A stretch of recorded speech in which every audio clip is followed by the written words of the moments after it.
Oh, hello. In Deuteronomy, we're working our way slowly through chapter 7, and we'll do 12 to 16 today. So let's read them out.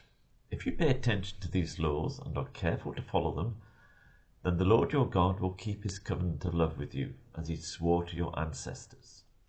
He will love you and bless you and increase your numbers.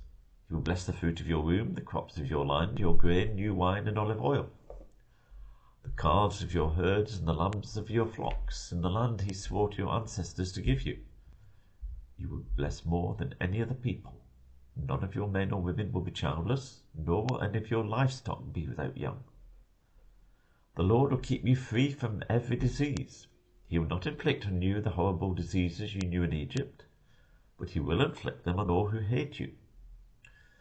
You must destroy all the peoples the Lord your God gives over to you. Do not look on them with pity, and do not serve their gods, for that will be a snare to you.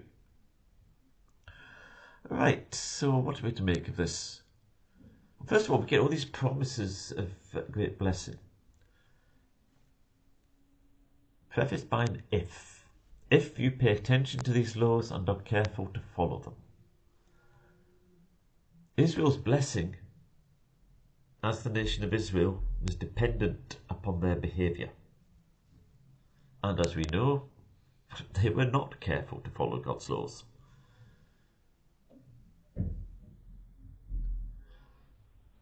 But then we get all these promises. He will love you, everything will go well. You'll be fruitful in every way. You'll have lots of children, your crops, your livestock, all will multiply for you. So what's the point in saying this? Well, first of all, there's one person who's walked on this planet who was careful to obey the Lord. Now, if you hear noise in the background, we're having work done in the bathroom. So apologies for that. And we must remember that Jesus went to the cross.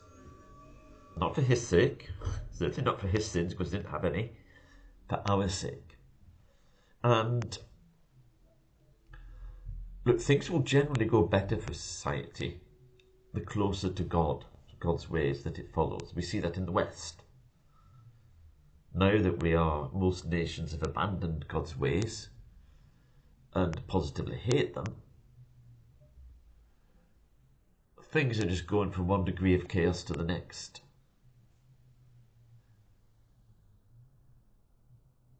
But if we obey the Lord, things will go better on the whole. But remember, it says Jesus went to the cross and he said we will share in his sufferings. That's what we're called for. This is part of his purposes for us, that we share in his sufferings. God's blessings come to a sinful people when God's people are prepared to pay a price. That is the biblical principle. It says he will not inflict on you the horrible diseases you knew in Egypt, but he will inflict them on those who hate you. Now, remember the promise to Abraham. Part of it was, those who bless you will be blessed, those who curse you will be cursed. And there are many Christians around the world who suffer severe persecution. There's now some Christians in the West who encounter some persecution. Not on the same level as in some other nations, nothing like it yet. But there are some who suffer, they lose jobs and stuff like that. Or have to fight court cases because of their Christian commitment.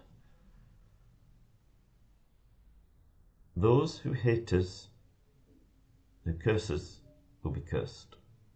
That doesn't mean we don't love them, it doesn't mean we don't forgive them, it doesn't mean we don't try and speak the gospel to them so that they can be saved. But if they refuse to repent and believe, the consequences for them are not good.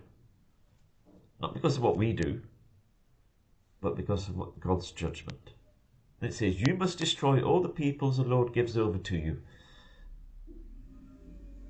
So what are we to make of this? Well, one, we are not to destroy anybody. God's command to us, he has not given any peoples over to us. What he has done is said, Jesus said, go and make disciples of all nations. But we must destroy sin. We must, it says here, do not look at them with pity, do not serve their gods, for that will be a snare to you. We must not go along with the world. The world does not know what it's doing. The world's ways are not good. So any time as individuals or as a church, big church organisations, denominations, we decide to go along with the world, we are being utterly stupid and disobedient to God. So we'll leave it there. We'll finish off Deuteronomy chapter 7 in the next one.